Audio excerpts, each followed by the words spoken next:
All right, everyone. Welcome back to another podcast. This week we have Matt Murray on with us. He's the Director of Sales and Marketing at IFG, or as he refers to himself, is the Swiss Army knife at IFG. He does many different things. Many of you probably know him from Facebook or the forums that he's on online. And I'll let Matt kind of talk a little bit about his experience in the industry so far. Yeah, well, actually, I've never actually joined the insurance forums, believe it or not. Never actually had the chance or the opportunity to join what is the insurance forums, which I've heard is like a mosh posh of really bad stuff. But say this, I've been in the industry for right at 7 years. Been in the captive situation, right, where I can only sell one product. I've worked for insurance companies before, so I've seen that side of things, more of the back end of how products are built, the pricing modules, and all that stuff. And I've also worked on the independent side as well. And actually, 3 years with Innovative Financial Group was yesterday, so I'm pretty proud of that. Yep. So that's definitely a wide range of. I'm sure many of the people on this podcast have watched your podcast as well, where you talk about some of your old experiences as an agent, which I think are pretty interesting. And that's kind of what we'll go into today. Is our first topic is product mix. So when you're a new agent on the life and health side, there's a lot of different options. A lot of people online throwing out, "Oh, I just did an annuity deal for 3 million," and agents ask, "Where can I get leads for this?" and things like that. So it can be pretty confusing to know where you can start. What might be There's pros and cons to everything, but I think what we'll focus on is, and what are the pros and cons to starting as a life first agent on the FX side, and then kind of a Medicare sup advantage first agent on that side? Because I think those are pretty much the two biggest markets for agents. So Matt, maybe what you can provide your opinion on where agents should start. Well, again, I started on the captive route, and it doesn't matter what you sell, as long as you believe in what you sell. So I sold a very overpriced product on a very low comp, 50% comp with 50% advance, paying $32 for direct mail leads, right? So you're like doing the math. You're like, oh, this guy didn't make any money. I didn't make any money, but I believed very heavily in what I was selling, so I sold a lot of it. But I got really good about selling final expense or funeral plans, right? And it was quick money, fast money. And I did exactly what everybody else does. When you first go independent, you do this thing where all of a sudden you've got all these carriers that you see, or like you said, people are going online and like, if you don't have this product, you're missing the boat. And it's like uh, Sons of Norway, right? Like, not everybody needs to go pick up Sons of Norway to be successful in this business. You're not missing the boat if you don't have Sons of Norway. It's a good product to have. They're a great company, but it's not like you don't need 32 products in your bag because you'll have no idea. And I've seen so many agents that go independent from being, one carrier, and they just keep getting ready to keep getting ready. They just keep putting their folders together, and I need to know the exact underwriting on all of this stuff, and I need to know how to write this, and I need to watch all the carrier videos. And it's like, no, when you first switch to being independent, take one carrier and write the devil out of that carrier. So choose one product. So like, let's just talk about American Amicable. You could take American Amicable and you could write a lot of business with just American Amicable. Even if you're writing an ROP product, what you'll find is you'll find consistencies is why you're writing ROP, right? And then you're like, okay, wait, if I use insurance toolkits, if I use, FX toolkits, I've noticed that every time I have somebody that has COPD, I could have written them with a different product. And then go pick up that product. Still write the crap ton of AMAM, but start writing a little bit of the other product, and then just slowly adding to.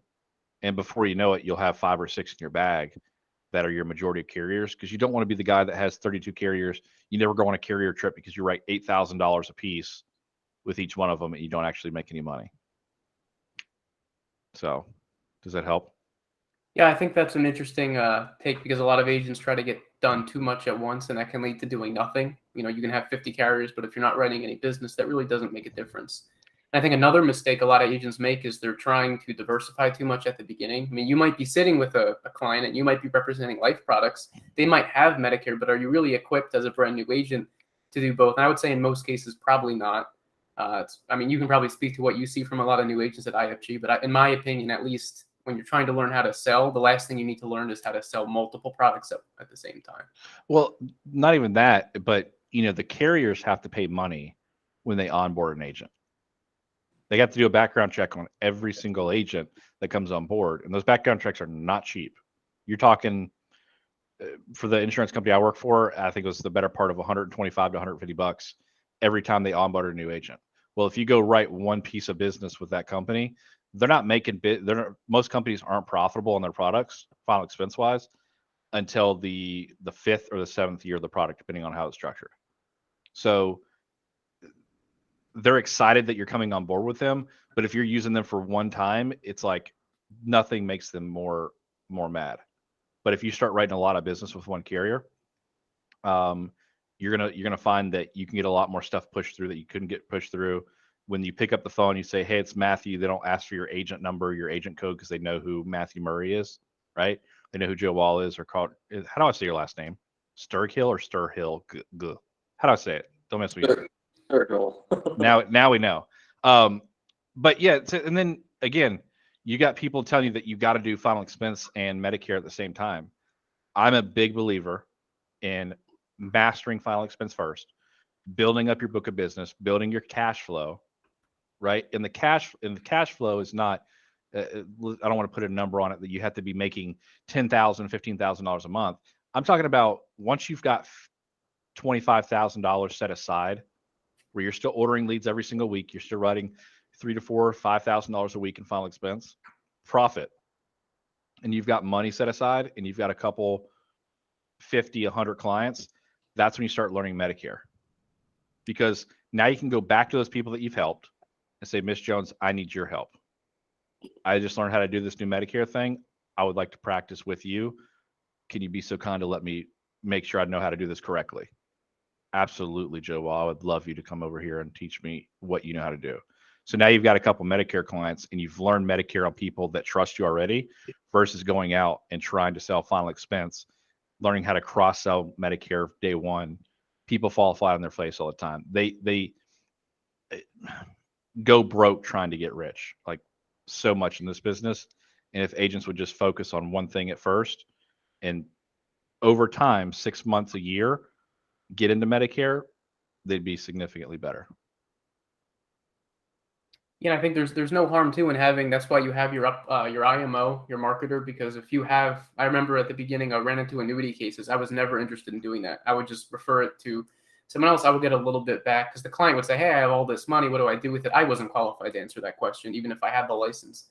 So that was something that I think it's agents can overlook too. Is you want to look to the support network that you have when you have it at a larger organization, because it's, I mean, at IFG, I think it's what John Becker is the annuity guy Yep. that you guys hired. So Yep. for a lot of Yep. new agents who aren't really ready to do that, or they don't really want to, I think I fall into that category. Some people might think it's silly, but in the field, I just didn't want to deal with, annuity. I just didn't want to. So I would refer it to someone who knew what they were doing.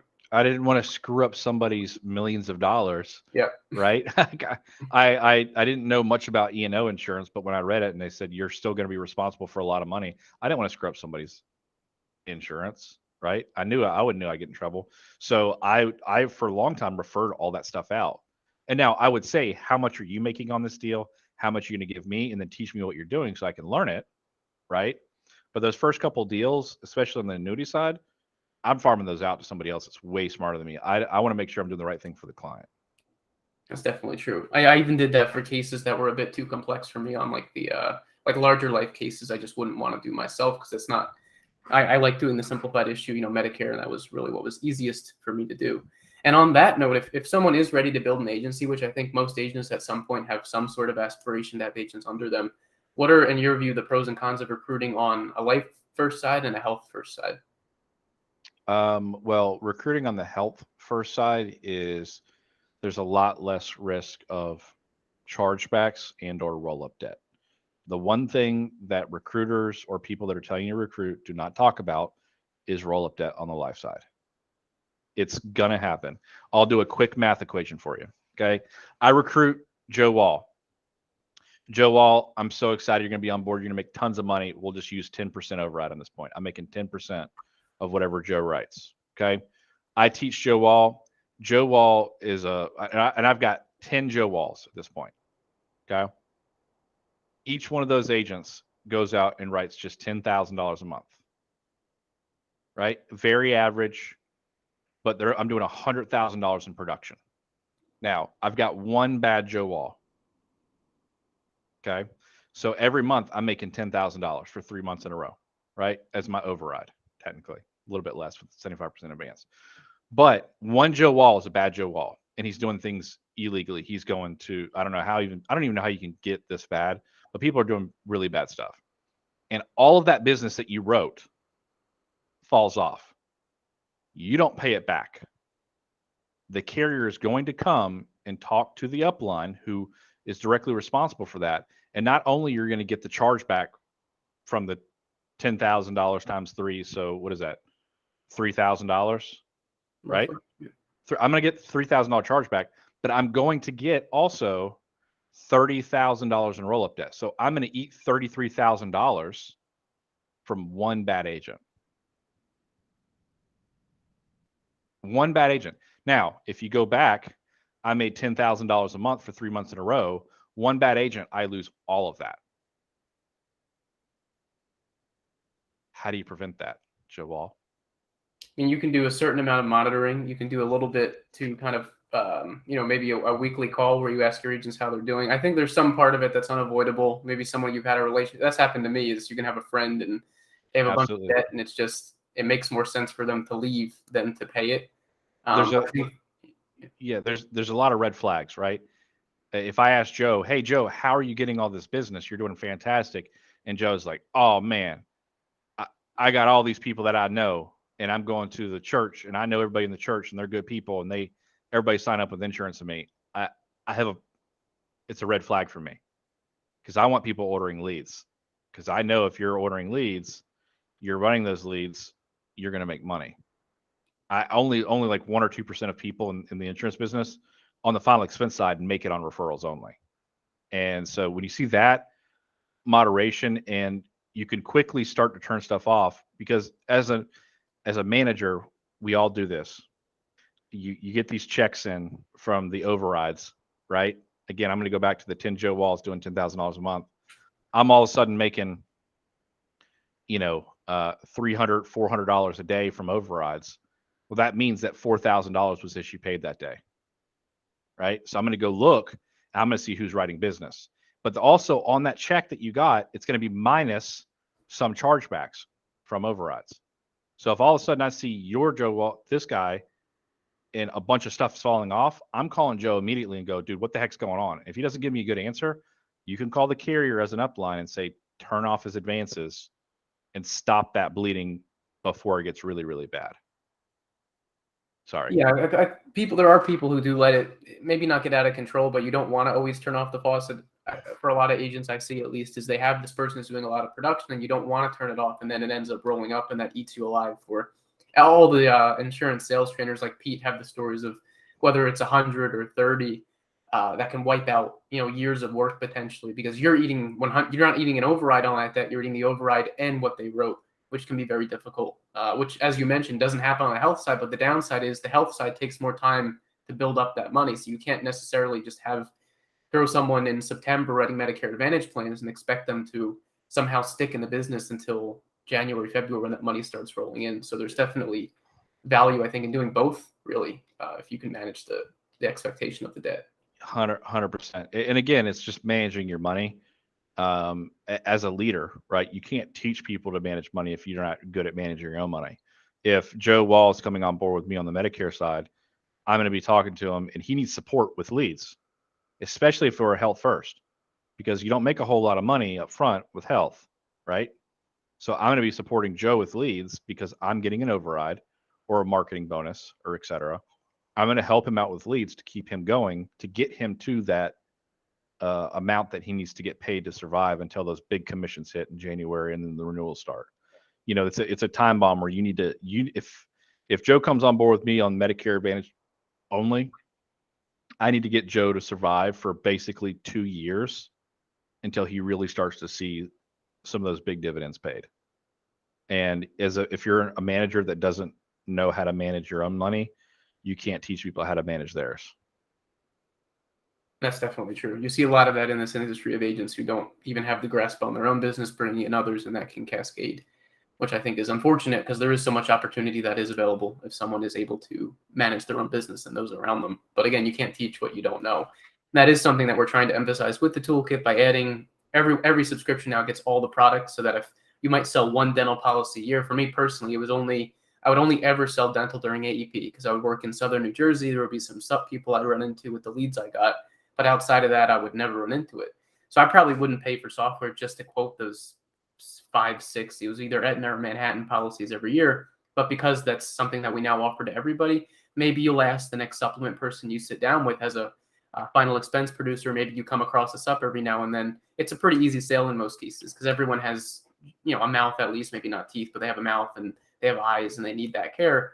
So that's something that I think can, for a lot of agents, can help them carry them through, is if you're able to just every now and then throw in a Medicare Advantage or a Med Sup or a dental product, or for whatever reason, if you're not representing life to your clients, looking at their final expense. Because if you aren't, I can guarantee there's people with Lincoln, there's people with, I won't go into all the names, but there's policies that are fairly easy to replace if you're, no matter what kind of business you're running in this market. The clientele that we deal with, kind of middle, the average senior isn't having anything other than Social Security. So right, something I feel is important to be able to represent. 100%. I mean, and you've done, I'll say this. I remember, here at IFG, we were one of the first people that piloted the insurance toolkits, or as you called it back then, FX toolkits, right?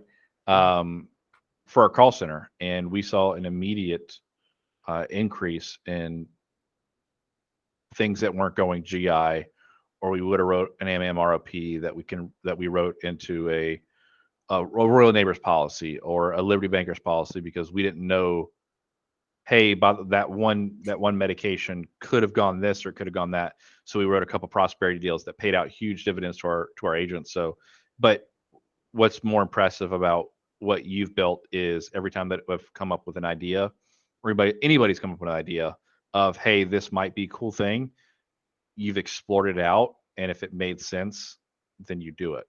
And it's been really cool to watch the evolution of that over the last 2 years.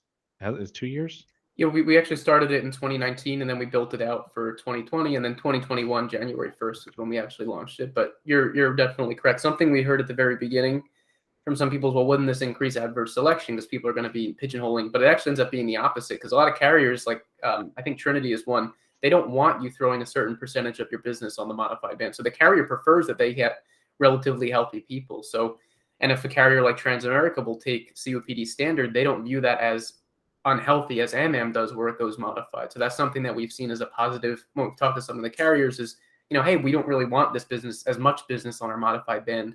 Or as another carrier who, Assurant, for example, you can get it level if they've been diagnosed beyond 2 years. So it really depends on the carrier you're looking at. And that obviously translates into more commissions for the agent if you can put it level or standard, not to mention the client. So 100%.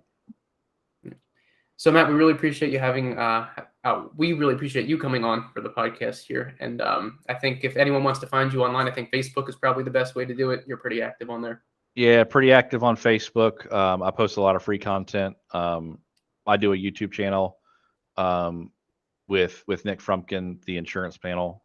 That's got a ton of good content if you're a final expense and Medicare person. It's just good. It's just good sales. It's just two guys, just like me and Joe. We're just two sales guys that really are nerdy about this stuff and like to talk about this stuff. We do that. Have you started that back up? I think you guys paused it for a little bit. Dude, me and Nick, we want to so bad, but he's gotten so busy because he's starting to build an agency on the Medicare side. I've gotten really busy with what we're doing here at IFG. And so it's more about just carving out that hour, and there's no excuse. We're going to start it up again. The main part is we didn't have an editor. We want our videos to be edited really well. We don't have an editor, so we're working on that. We just throw the video up in the Google Meet recording. We have other things to do with our time on the software. Yeah. So give people some content, but everyone appreciates higher production values. That I think would be pretty cool to see. Absolutely. Yeah, it'll be up there soon. But Joe, you're the man with the plan. You've done an incredible job. You should be super proud of what you've built, the team that you've surrounded yourself with. You have some of the best producers and developers that I've ever seen work on a team. So you should be really proud of what you've done. Appreciate it, Matt. Thanks for joining us. Absolutely.